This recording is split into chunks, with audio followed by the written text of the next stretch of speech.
कि board exam में copy कैसे लिखें।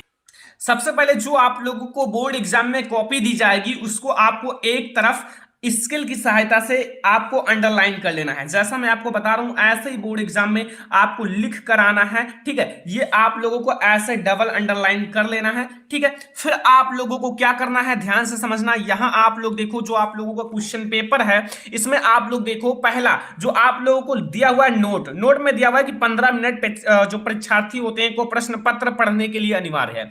फिर आप लोग देखो यहाँ प्रश्न नंबर फर्स्ट का देखो, प्रश्न नंबर जो फर्स्ट है इसका का है। ठीक है, एंड खा है, एंड गा है, एंड घा है, ठीक है, एंड अंगा है। तो आप लोग सबसे पहले ऊपर डाल देना कि प्रश्नोत्तर संख्या फर्स्ट। ठीक है, यहां आप लोग डाल दो कि यहां जो हमारा है ये प्रश्नोत्तर संख्या फर्स्ट है। तो यहां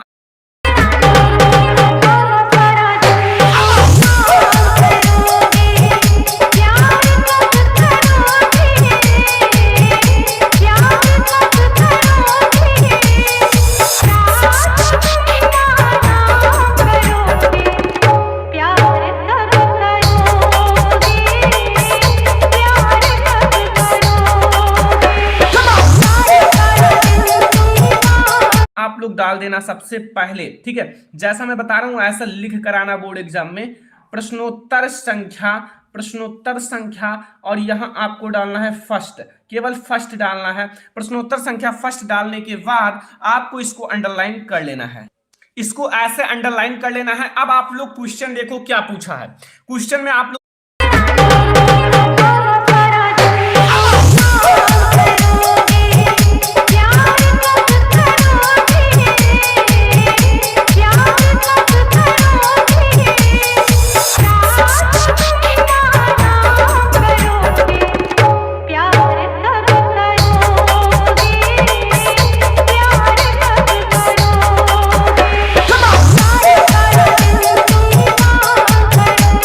ध्यान से देखो, लिखा हुआ है निम्नलिखित में से कोई एक कथन सही है उसे पहचान कर लिखिए। पहला, सरस्वती पत्रिका की संपादक महादेवी वर्मा है, ये गलत है। दूसरा है, क्या भूलूं क्या याद करूं हरिवंश राय बच्चन की आत्मकथा, ये बिल्कुल सही है। तो हमारा दूसरा वाला बिल्कुल सही है। ठीक है, तो आप लोगों का दूसरा बिल्कुल सही है। तो यहां आप लोग सबसे पहले क्या लिखना, यहां आप लोगों का जो ये का है तो यहां आप लोग का लिखना। ठीक है, आप लोग ब्लैक पेन से का लिखना। और हमारा कौन सा ऑप्शन सही है, ये सेकंड वाला ऑप्शन सही है। तो यहां आप लोग सेकंड लिख देना। ठीक है, सेकंड लिख देना। एंड यहां अब आप लोगों का जो ऑप्शन सही है उसे लिख देना। क्वेश्चन पूरा नहीं उतारना है, जो ऑप्शन सही है उसे लिख दो। तो हमारा सेकंड वाला ऑप्शन सही है। तो यहां आप लोग लिख दो, क्या भूलूं क्या याद करूं। ध्यान से देखना, जैसा मैं बता रहा हूं ऐसा लिख कर आना बोर्ड एग्जाम में। क्या भूलूं क्या याद करूं, ध्यान से समझना, क्या भूलूं क्या याद करूं।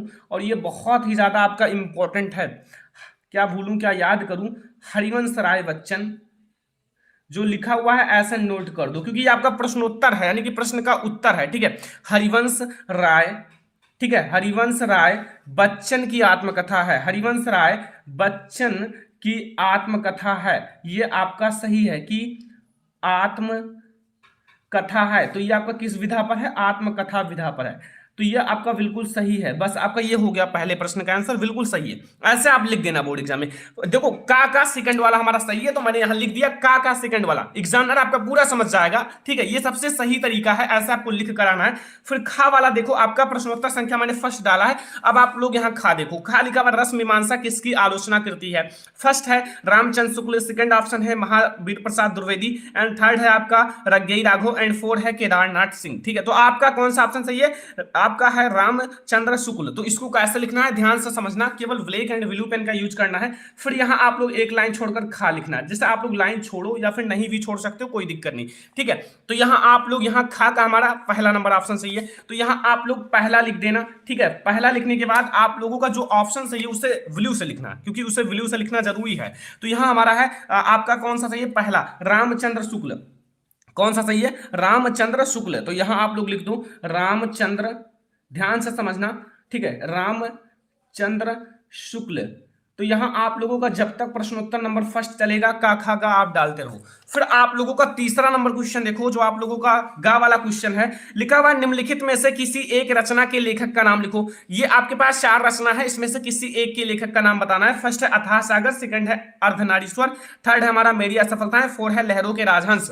तो लहरों के राजहंस का चलो हम लोग लिखते हैं। तो यहां अब आप लोग, तो यहां हम लोग जो गा वाला है ना, गा वाले का हम लोग चौथा नंबर देखेंगे। तो यहां आप लोग गा डाल देना, जैसा मैं आपको बता रहा हूं ब्लैक पेन से गा डाल देना। फिर यहां हम लोग चौथा नंबर देखेंगे, इसको आप चौथा लिख देना। फिर हम लोग कौन सा है, लहरों के राजहंस, तो यहां आप लोग लिख देना लहरों, लहरों के, लहरों के राजहंस। ठीक है, जैसा बता रहा हूं ऐसा लिख कर आना, एग्जामिनर एक भी नंबर नहीं काटेगा। और इसके जो लेखक हैं आपके वो कौन है, वो है आपके मोहन राकेश। कौन है, मोहन राकेश। बस ऐसे लिख देना, आपका फुल मार्क मिलेगा, एग्जामिनर आपको फुल मार्क देगा। मोहन राकेश, देखो बहुत ज्यादा अट्रैक्टिव लग रहा है। ठीक है, एग्जामिनर देखेगा तुरंत फुल मार्क देगा। अगला देखो, क्वेश्चन नंबर गा हमारा हो चुका। अब आप लोग घा देखो, लिखा हुआ है गेहूं और गुलाब किसकी रचना। ऐसे बोर्ड एग्जाम में पेपर आएगा क्लास 10th में, ये सारे क्वेश्चन आपको देखने को मिलेंगे। ठीक है, गेहूं और गुलाब किसकी रचना है, तो ये है राम वृक्ष वेणुपुरी जी की। तो हमारा ऑप्शन नंबर फर्स्ट सही है, तो आप लोग लिखो यहाँ ऑप्शन नंबर फर्स्ट हमारा सही है। तो आप लोग घा वाले में ऑप्शन नंबर फर्स्ट लिख दो। तो यहाँ आप लोग घा हेडिंग डालो, यानी कि घा आप लिख दो। और घा वाले में हमारा कौन सा सही है, घा वाले में हमारा, क्या आप अपने नीट 2022 की तैयारी को लेकर परेशान हैं? तो बच्चों डाउट हमारा सही है पहला। ठीक है, तो पहला आप लोगों का सही है, तो यहां आप लोग फर्स्ट नंबर डाल देना। और इसके जो लेखक हैं गेहूं और गुलाब के, वो है राम वृक्ष वेणुपुरी। राम वृक्ष वेणुपुरी, राम वृक्ष वेणीपुरी। ठीक है, तो ये हमारा बिल्कुल सही है ना। पूरा मैं आपको बताने वाला हूं, ऐसे आपको लिख कर आना है, सारी चीजें मैं आपको बताऊंगा। ठीक है, फिर आप लोग यहां देखो, आप लोगों का अगला क्वेश्चन है अंगा। त्यागपत्र किस विधा की रचना है, यहां आप लोगों को केवल बताना है त्यागपत्र किस विधा की रचना है। तो आप लोग याद रखना, पहला हमारा सही है उपन्यास विधा। अब इससे आप कैसे लिखोगे, कुछ नहीं है, आप लोग ध्यान से देखो। यहां आप लोगों का ये अंगा वाला क्वेश्चन है, यानी कि अंगा।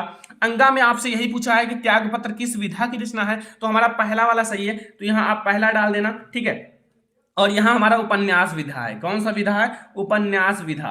तो ये हमारा उपन्यास विधा बिल्कुल सही है। बस इतना आप लोग देखो, पहला वाला हमारा जो है ना, ये पहले वाले में आपका अंगा, यानी कि 5 क्वेश्चन पूछा जाता है, 5 क्वेश्चन का आंसर मैंने बता दिया। अब आप लोगों को कोई दिक्कत नहीं होगा, यहां तक हमारा पहला वाला क्वेश्चन चला। ठीक है, यानी कि पहला जो हमारा क्वेश्चन है वो यहां तक समाप्त हो गया, प्रश्नोत्तर संख्या फर्स्ट वाला।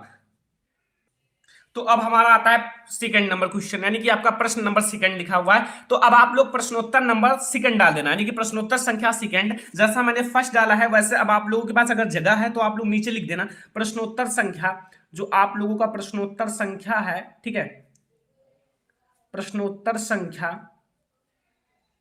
प्रश्नोत्तर संख्या हमारा कौन सा है, सेकंड है। तो आप लोग सेकंड डाल देना और स्केल की सहायता से इसे अंडरलाइन कर लेना।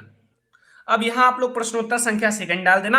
अब आपका जितने भी सेकंड में है का डाल के सॉल्व कर लेना। पहला है रीति मुक्त धारा के किन्हीं 2 कवियों का नाम। अब ये आपके बोर्ड एग्जाम में 2 मार्क का आया है। तो अब आप लोग इसे कैसे लिखना है, देखो यहां आप लोगों को सबसे पहले हेडिंग डाल देना है। जैसे आपका दूसरा का है ना, तो यहां आप लोग का लिख दो, का यानी कि आप लोग का लिख देना। और यहां सबसे पहले हेडिंग डाल देना, क्योंकि ये 2 मार्क का है। तो सबसे पहले आप यहां छोटा सा हेडिंग डाल देना कि रीति मुक्त जो है ना, रीति मुक्त हमारा धारा के, रीति मुक्त धारा की किन्हीं 2, ठीक है, हमें कवि का नाम बताना है ना, तो किन्हीं 2 कवि का नाम, किन्हीं 2 कवि का नाम। देखो हैंड राइटिंग भी अच्छी होनी चाहिए, बोर्ड एग्जाम में हैंड राइटिंग बहुत ज्यादा मायने रखता है। तो अब आप लोग यहाँ फर्स्ट नंबर लिख दो, जो है जैसे आपके भूषण है। ठीक है, भूषण रीति मुक्त धारा के कवि। एंड सेकंड है आपके, सेकंड है 2 बताना है ना, 2 नंबर का है गोरेलाल। कौन है, गोरेलाल। तो ये आपका हो गया ना सारी चीजें। तो ये हमारा है प्रश्नोत्तर नंबर का। ठीक है, सेकंड का। अब हम लोग सेकंड का खा देखने वाले हैं। तो अब हम लोग देखते हैं दूसरे पेज से। हर एक पेज में आप लोगों को ऐसे एक तरफ अंडरलाइन जरूर कर लेना है। ठीक है, एक स्केल का मतलब जगह हो। अब हमें देखो खा नंबर क्या पूछा है, खा नंबर जो हमारा प्रश्न है ये भी 2 मार्क का है। लिखा हुआ छायावाद युग की या फिर छायावाद की 2 प्रवृत्तियों का उल्लेख करो, 2 मार्क का है। तो इसको भी आप लोग लिख देना, आप लोग खा लिख देना जैसा मैंने लिखा है। का मैंने सॉल्व कर दिया, अब यहाँ आप लोग खा लिखना। ठीक है, यहाँ आप लोग खा लिख देना। अब खा में आप लोग सबसे पहले हेडिंग डाल देना कि छायावाद ठीक है, ब्लैक पेन से ऐसे में बहुत अच्छा लगता है, ठीक है, एक्सपीरियंस है, आपको फुल मार्क मिलेगा ऐसे लिखोगे तो, ठीक है। छायावाद की दो प्रवृत्तियां इस प्रकार हैं, ऐसे लिख देना दो, क्योंकि इस टाइप का क्वेश्चन बोर्ड एग्जाम में एक ना एक जरूर आता है, ठीक है। प्रवृत्तियां दो ठीक है, इस प्रकार हैं, ऐसे आप हेडिंग डाल देना और इनकी दो प्रवृत्तियां लिख देना, जो भी प्रवृत्तियां हैं, लेकिन इनकी विशेषताएं, बहुत सारी विशेषताएं मैंने पढ़ाया है और ऐसे क्वेश्चन बोर्ड एग्जाम में जरूर देखने को मिलते हैं।